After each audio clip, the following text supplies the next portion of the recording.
I want to talk to you guys about knowledge transfers in Lost Ark and why you need to be doing them sooner rather than later.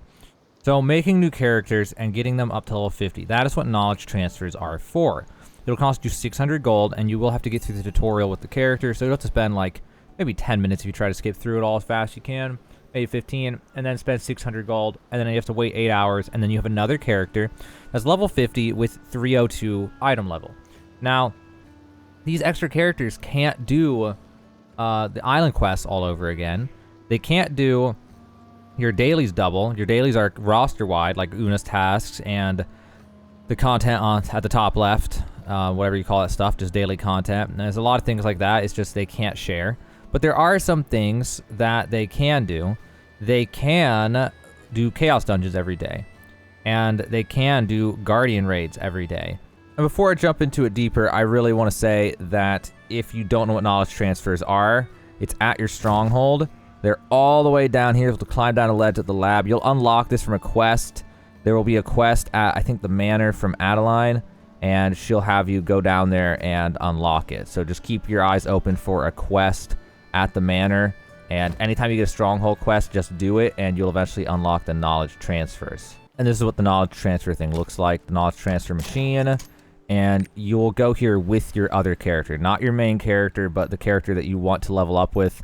You'll click North Vern, it'll have the transfer target, and you'll be able to hit a button and pay the 600 gold.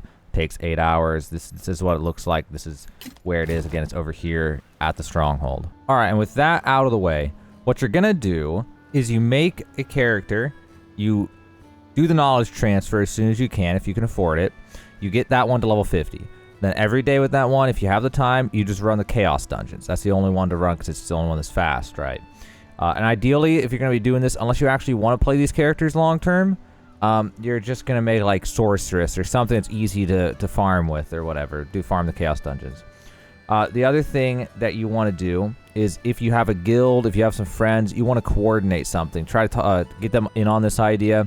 What you guys want to do is you all make new characters, and then you'll have one guy play on his 1300 item level character or whatever, and have 3 people get on their new characters and have him run them through the guardian raids every day so they can get their items from the guardian raids, and just have the one guy just go in there and kill it in like 2 minutes or something, you know what I mean? And then you all get your guardian raid rewards, and then you just repeat that every day. Or if you have multiple characters, if you eventually get to where you have all your slots filled, you'll just spend like an hour or 2 a day with one guy doing that, and then everyone else just, you know, letting him go kill it, and then repeat, kill it, repeat, everyone change their characters, kill it, repeat, and do that until you've gone through all your characters, and that will get you through your guardian raids real fast.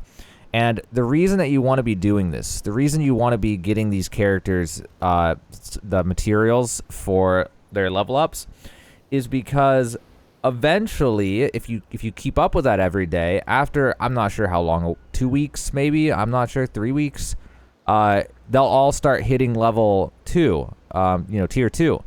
And then at that point, you can repeat the same process again, and hopefully someday in the distant future they'll be tier 3. But at a minimum, once they're tier 2, the mats that you get from farming the guardian raids are going to be worth a decent bit of money. I mean, at least when I made this video. I don't know how the prices are going to change long term, to be honest, but be worth more than tier 1 at the time when I made this video.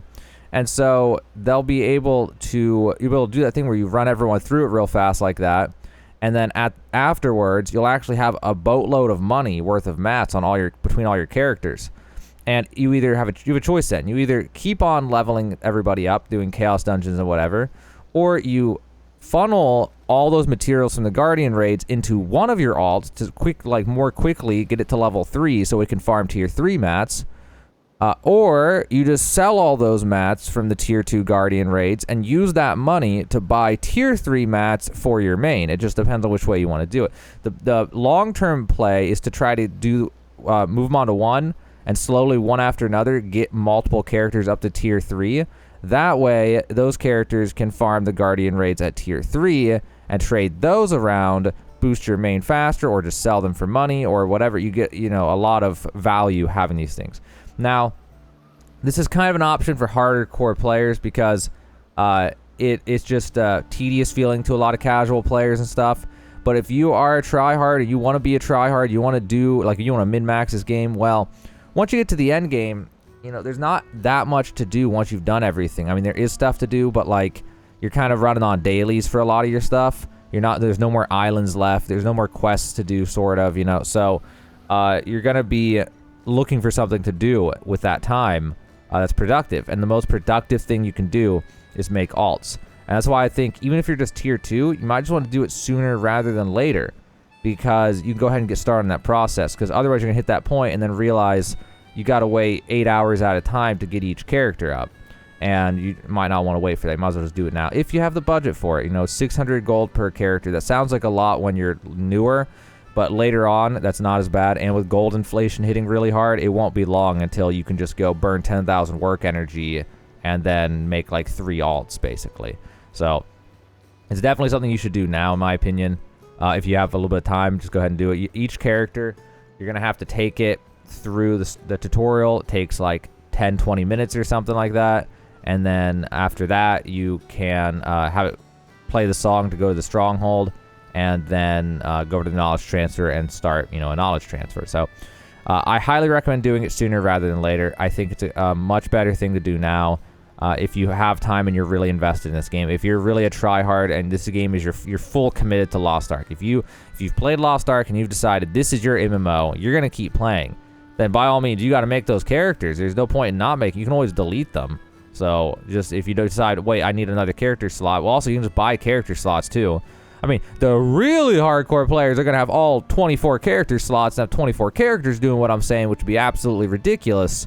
And literally, that'd be what you're doing all day long. That'd be hell, but, you know, that would be an option if you really want to go that route. There are also other things to do, too, though. I mean, you can do things where you make a character and you run the story to get cards and things, and then delete the character. There's lots of stuff to do with these characters, but knowledge transfer for at least a certain set of characters so you can farm their item levels and slowly get additional tier 3 characters so you can farm guardian raids, which give you tradable mats. That's really the play.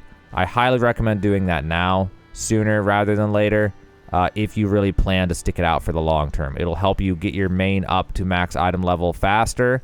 I think about it. If you had 3 characters that were item level, that were tier 3, and they were all doing guardian raids and sending those mats to your main character, or if you had 6 characters that were tier 2 farming guardian raids, you know, with someone running them through, so like 30 minutes to run 6 characters through and get their tier 2 mats, sell them, and then buy your tier 3 mats. I mean, just think about how much faster it would go.